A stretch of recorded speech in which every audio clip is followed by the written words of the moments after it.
Pro Group Management. Workers' comp that works for you. You are watching 7 at 7 from the Las Vegas Review-Journal. Good evening, I'm Carrie Roper. Welcome to 7 at 7 p.m. for Monday, January 25th.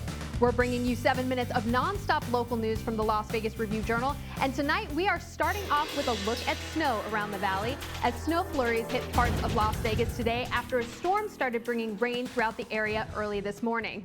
Hail hitting parts of Summerlin this afternoon, and the Anthem area seeing a light dusting in the late morning. But snowflakes didn't stick, according to residents. The Red Rock Canyon National Conservation Area was blanketed during the afternoon around 1 p.m. with the park's scenic drive shutting down to traffic for the rest of the day. So if anyone was hoping to go have a mini snow day, they were kind of out of luck. Mount Charleston received about 7 inches of snow, and over on the Strip, you could see flurries. A winter advisory is in place for the valley through 10 a.m. Tuesday, and a winter weather warning is in place for higher elevations such as Mount Charleston. Let's go ahead and take a look ahead at your 7-day forecast. The winter conditions are likely to stick around with rain and snow possible through Friday, according to the National Weather Service. The valley is under a winter weather advisory until tomorrow morning, which means drivers should use caution if they are traveling tonight. The chances of rain are 80 to 90%, and there could be flurries almost anywhere in the Las Vegas Valley, so keep an eye out for some snow. Now let's take a look at your top stories sponsored by Carnegie Heights. Nevada has reported its first case of the UK variant of the coronavirus. It's believed that this strain spreads more easily and could potentially be more deadly based on new evidence. Now this is a developing story, so check back to lvrj.com for more updates. And in more top stories, as we reported here at the Review-Journal on Friday, a vaccine shortage is hitting southern Nevada. The Clark County Fire Chief spoke about the current status of vaccine efforts in Clark County today. James Schaefer was there and has more. James? Our biggest hurdle right now is the amount of vaccines that we have. Clark County Fire Chief John STEINBECK spoke about current vaccine efforts in Las Vegas, saying they are able to exceed the current reported number of 92,000 vaccinated per week. It's just a matter of supply from the federal government. But right now we're ready to put all those lessons and vaccinate all of Clark County. It's just a matter of the supply. Though Nevada only receives about 37,000 vaccines per week from the government, Steinbeck tells us that hasn't stopped them for asking for more. We can easily expand to 100,000. We think that if more vaccines came in, we could easily come up above that number. We get told, hey, we're only going to have 37,000, right? That doesn't stop us from putting in orders of over 50,000. Police managed to recover 3 English bulldog puppies after 2 armed men stole them from a northeast Las Vegas home. The puppies were reported stolen around 1:30 a.m., though both men have been arrested after the suspects abandoned the vehicle with the puppies still in it, safe and sound. No-shows and duplicated transactions at the DMV are bogging down the system and making it more difficult for other customers to get in and do what they need to do for their vehicles. Right now, nobody shows up for about half of the appointments made for Las Vegas and Reno area offices. Those who do show up are finding that they are helped quickly, but Las Vegas area offices are not showing any open appointments until April. Now, on top of that, a lagging response time for mail-in transactions have led some people to send in their requests twice, which eats up workers' time, making the situation that much more frustrating for everyone.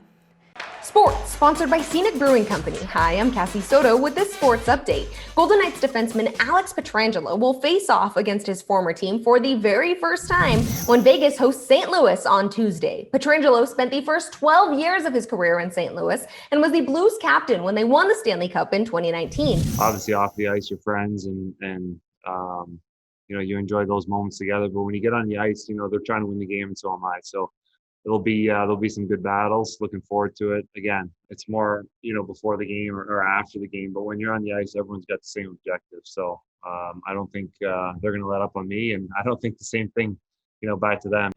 Here is your sports betting update. The Kansas City Chiefs are not only favored to win Super Bowl 55 over the Tampa Bay Buccaneers, but they are also the clear 5-1 favorites at William Hill and the Westgate Sportsbooks to win Super Bowl 56 next year. The Green Bay Packers are the 10-1 second choice at the Westgate, followed by the Buccaneers, Buffalo Bills, and Baltimore Ravens at 12-1. The Raiders are 20-1 long shots to win the AFC title next season and 40-1 to win the Super Bowl.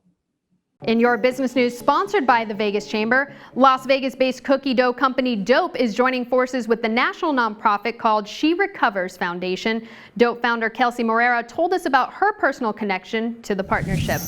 After 10 years working in tech and struggling with alcoholism, I made the decision to get sober and my life blossomed. Today, I'm super excited to announce our partnership with Dope for Hope with the She Recovers Foundation. She Recovers is a community of more than 300,000 women in or seeking recovery. For all of 2021, a portion of every single purchase of dope will go to help the She Recovers Foundation. In your health news, some Clark County educators were elated to receive their first doses of the COVID-19 vaccine last week, while many others were met with disappointment. Renee Summerhour tells us why. Renee? CARRIE educators are calling this rollout confusing. Appointment setting links on the Southern Nevada Health District's website would pop up but then disappear. And some who could make appointments were turned away at vaccination sites. SNHD spokesperson Jennifer Sizemore said teachers remain eligible to make appointments under state guidelines, but vaccines are provided based on availability of the resources. Sizemore says, quote, appointment availability is continuing to expand and everyone who wants the vaccine will be able to get it.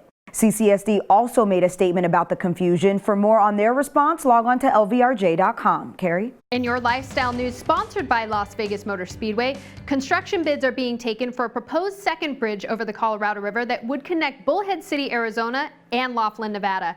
Clark County District A Commissioner Michael Naft, who represents Laughlin, said the proposed 724-foot bridge is important for public safety and the long-term economic growth of the area. The estimated cost of the project is between $42 million and $46 million.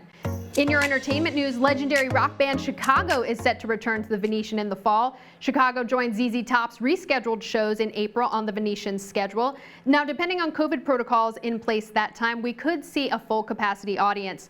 The Rock and Roll Hall of Famers are booked to return September 15th through 18th. Tickets go on sale to the general public Friday at 10 a.m. That's all for today's 7 at 7 p.m. from the Las Vegas Review-Journal. I'm Carrie Roper. Thanks for joining us. Remember, you can also download our free RJ mobile app to get news alerts sent straight to your phone. Stay with us as we continue to follow the latest developments and live coverage, and we hope you'll join us again tomorrow morning at 7 a.m. Have a great night. Review-Journal Studio, sponsored by attorney Adam Kuttner. Get the maximum settlement as quickly as possible. This 7 at 7 update is sponsored by Pro Group Management. You are watching 7 at 7 from the Las Vegas Review-Journal.